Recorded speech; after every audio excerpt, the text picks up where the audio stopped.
Good morning, stampers and crafters.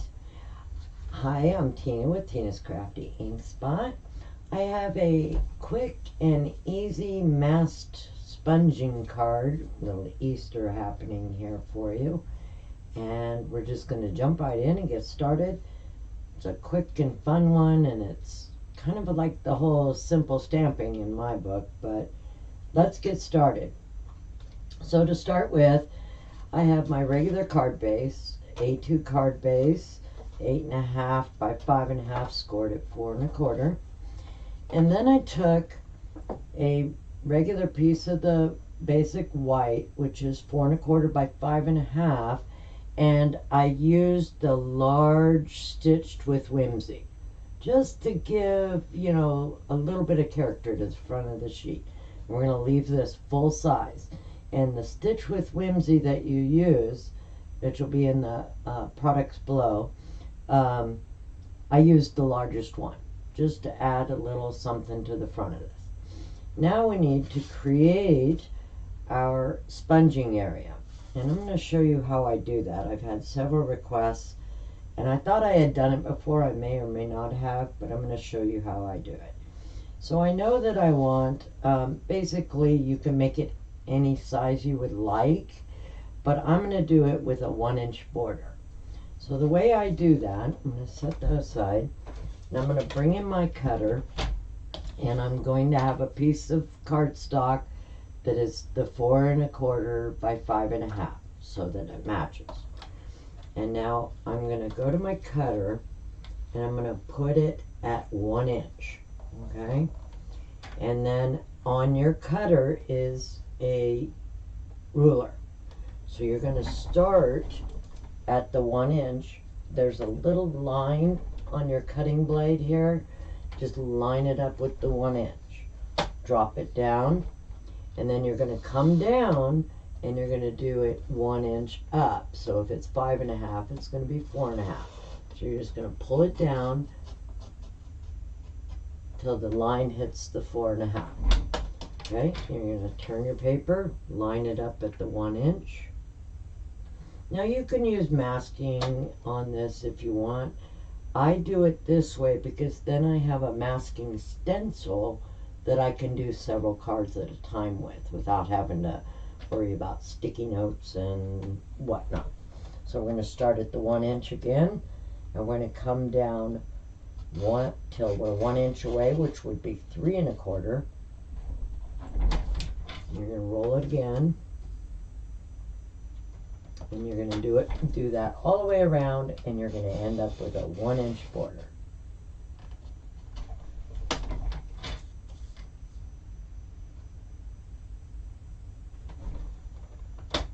Oops.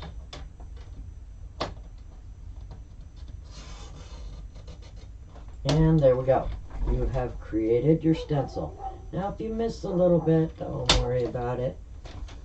And just grab your scissors, and you can just kind of finish it off a little bit there. Sometimes it's a little hard to see on your cutter.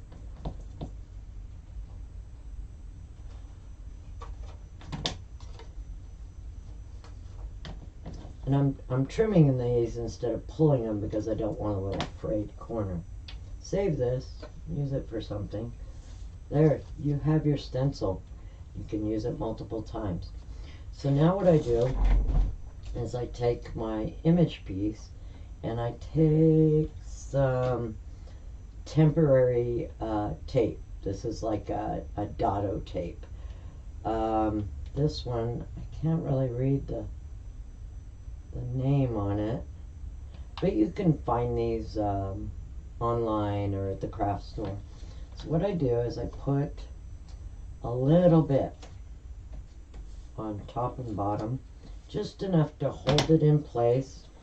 We're going to line it up, square it up on your card, and press it there, and you have your stencil all ready to go.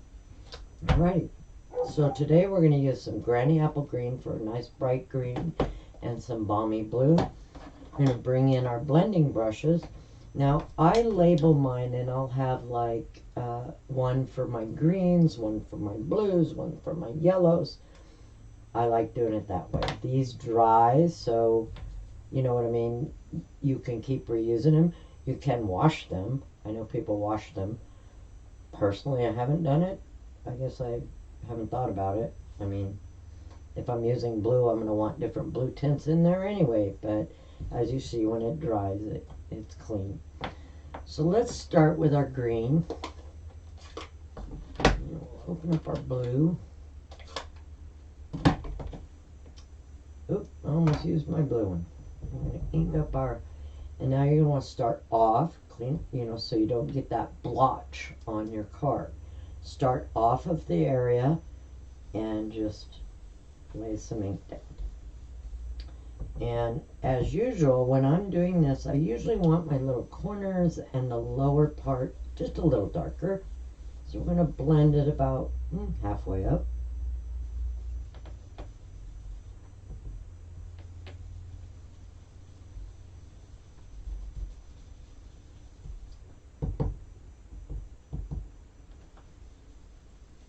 And we just kind of want it light in the middle. You're just trying to give the hint and effect of some colored background there. Get my corners a little bit. I don't know, I guess that's a thing. I just kind of like the corners and the bottom just to have a little bit darker accent. And since you have cut a mask the size of the sheet you're using, it's okay if you go off because you're not going to be getting it on your project. And see what I did right there? I did exactly what I told you not to do. I forgot to tap it off.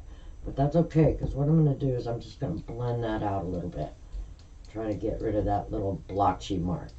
Which is probably going to be okay for this card, because I have something going in that corner anyway. So, you know what? We work through our boo-boos. What did Bob Ross always say? It's just a happy little mistake.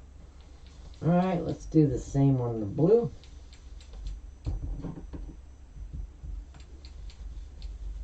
Blend it down a little bit into your green, and you'll kind of get a different color.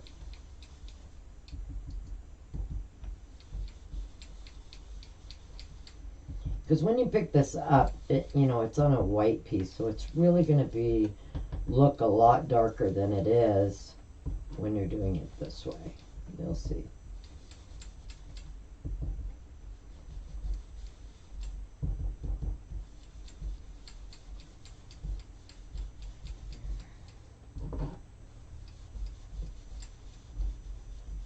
And that's pretty much all we need to do right there. I'm going to add a little bit right here in the top. Come down a little bit. Voila, we are done. Like I said, this card's really quick. It's fun. And now, since we used removable mask, we're just going to pop that up, and we have our mask scene. I have a little bit of residue there, so what I use is I have one of the glue erasers. And if you have a little bit on there, just hit it with your glue eraser. It comes right off. If you don't have a glue eraser, they are a must. You can find them at the craft store. You can find them online. They're literally just a glue eraser. You get glue where you don't want it, let it dry, and then hit it with this glue eraser, and ooh, you're fixed.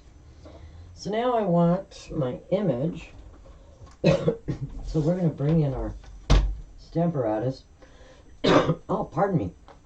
For my tree and my butterfly, I'm going to use the Happy Hedgehogs. We're going to use this tree and this butterfly. Now, I've already stamped a butterfly and colored him. Oops. I have some little tiny images off to the side here that we're using. And the little bunny that we're using comes from Friends of the Forest. There's our little bunny.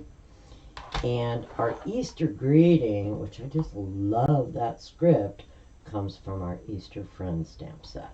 All of the supplies we use today will be below. And, in the card that I did 2 cards for this Easter block hop that we're doing today.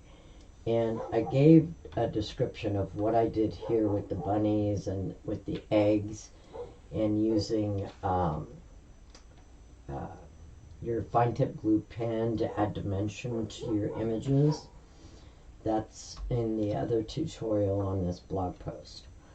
So we're going to put our image in here.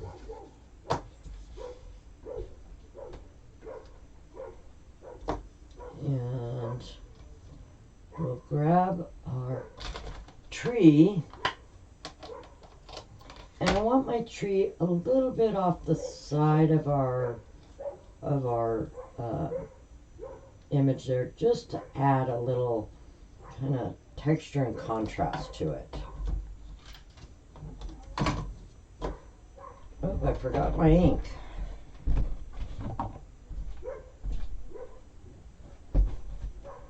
We're going to grab our black.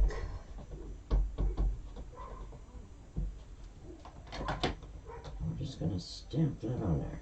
And you'll notice with the Stampin' Blends, we'll be able to color right over that blended ink there, and it'll look perfect.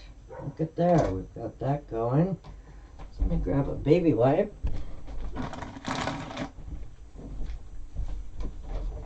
Clean off my stamp. You can tell it's a very loved stamp. Put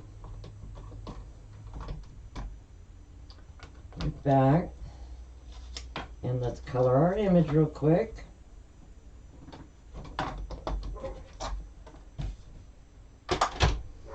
So we are going to be using, of course, our Stampin' Blends, because you know I just absolutely love our Stampin' Blends. For our flowers, we're going to use the Dark and Light Polished Pink, and our Old Olives, and one of our new naturals. And this is I put the numbers on the end of mine. This is number 500 I'm going to use on this. So we're just going to use that for the tree trunk.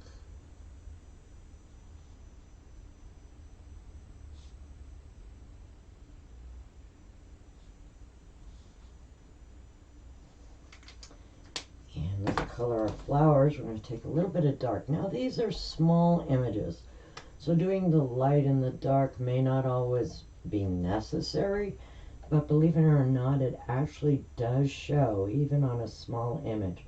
So it doesn't have to be precise. I'm going to zoom in here a little, but just the look of both light and dark really seems to, you know, kind of add contrast that you can actually kind of see. So it's kind of your preference, you know, what you want to do. But I kind of just like the idea of just a little, and even if you just put a little dot, a little tiny dot, just so you have some light and dark. I'm going to put a little bit of dark, and normally I follow what the artist has drawn. So if the artist has drawn some dark lines, then that's where they're saying there's a dark accent on that image. So 99% of the time, follow what the artist has drawn and you can't go wrong when it comes to coloring. That's kind of just my opinion, but that's how it works for me. So we're going to add our light in there. And up close you can tell there's 2 colors of pink on these flowers. I'm not sure it's showing for you on the video, but you can tell. We're just going to finish off our flowers here. And it colors right over the ink that we put there. So they really pop. And you have that nice background color behind them.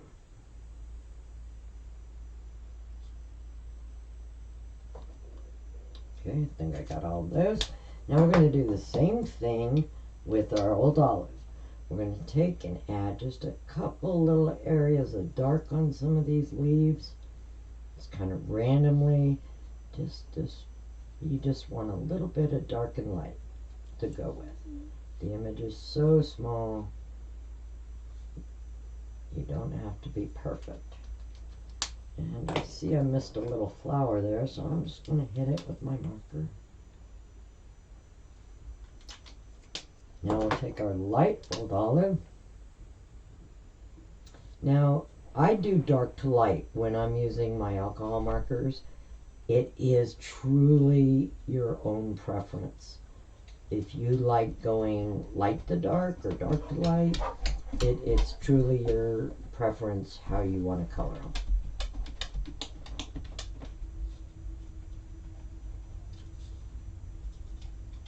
When you're doing larger images, of course, if you keep your image wet, meaning the ink stays wet, you keep kind of moving right along, then your colors will blend easier.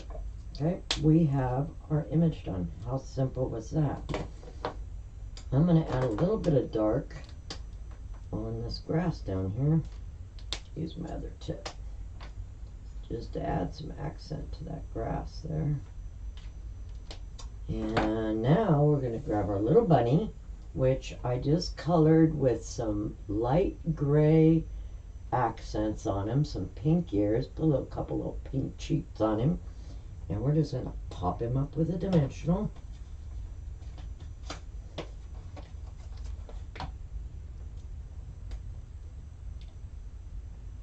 And I'm going to put him right here at the base of the tree. And we'll take a mini dimensional for our little butterfly here.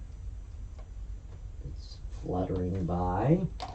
And he's going to flutter by and make a heart pattern for our bunny. So I'm going to show you how I do that. So let's put him just a little, I want to put him a little off the edge because we're kind of doing the off the edge concept here. There you go. So now to draw his little heart path that he did, if you want, just use a pen and go for it. If you're nervous about it, just take a pencil and lightly sketch it out beforehand. So usually we know we want the little heart. So we're going to make a little heart here.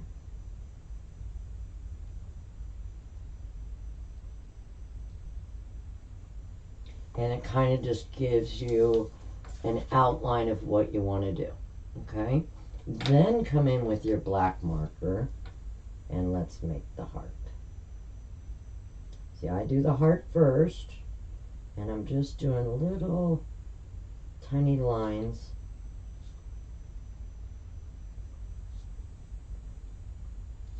And there you go, you have your little heart that he is kind of gone by and done for you. Okay?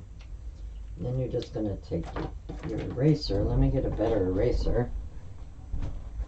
And I'm just going to erase my pencil marks on there. And there we go. Got our little heart. Now the eggs, I just kind of added these as a little touch for Easter. Like I said, what I did is I punched out or you can cut out little tiny ovals. I'm going to show you the punch I used for these. It's an old retired punch, but oh my gosh, it works perfect for little eggs. Remember the party pack punches with the tiny little balloon? Works perfect for eggs. I punched them out and just cut off the little tag there. And then I laid them on my silicone sheet and I added some fine tip glue pen. And what that does is, one, it gives it some dimension and it also gives it some shine. You don't have to do that. I took some designer paper to create my decorative eggs, punched them out, added a little fine tip glue, voila. You have some shiny little eggs that are decorated. So I'm going to put dimensionals on those.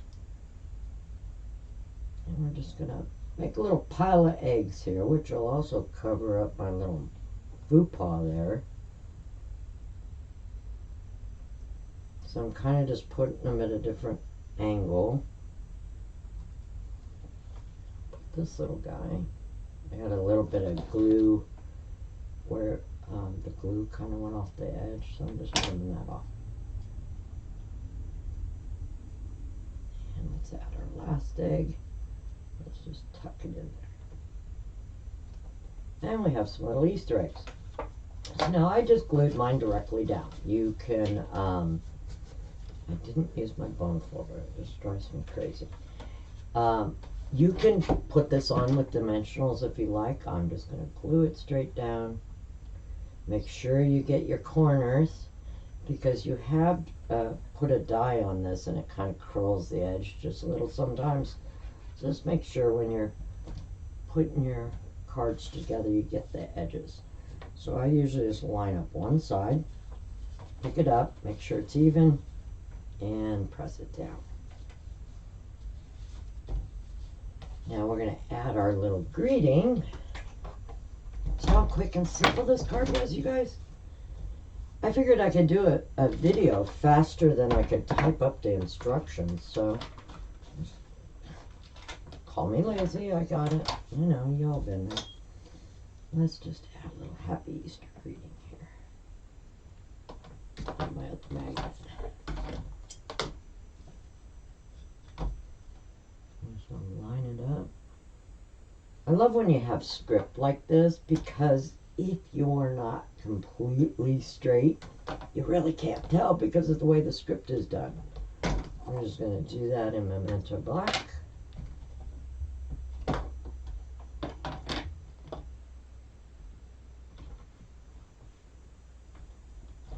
Voila! We are done. What do you think? Is that not cute? And now the card below us, I'm gonna show you the next card on the block real quick. I basically typed up the instructions, but this is the next card on the blog that you'll want to go see. All the supplies, we did the same thing. I also have a video on the blog that shows you how to do this reverse stamping. Same bunny, we just did reverse stamping or mirror stamping. So I showed you that. And I hope you enjoyed today's blog hop, and you have a very happy Easter and a very happy Stampin' Day. Stay safe out there. Bye-bye now.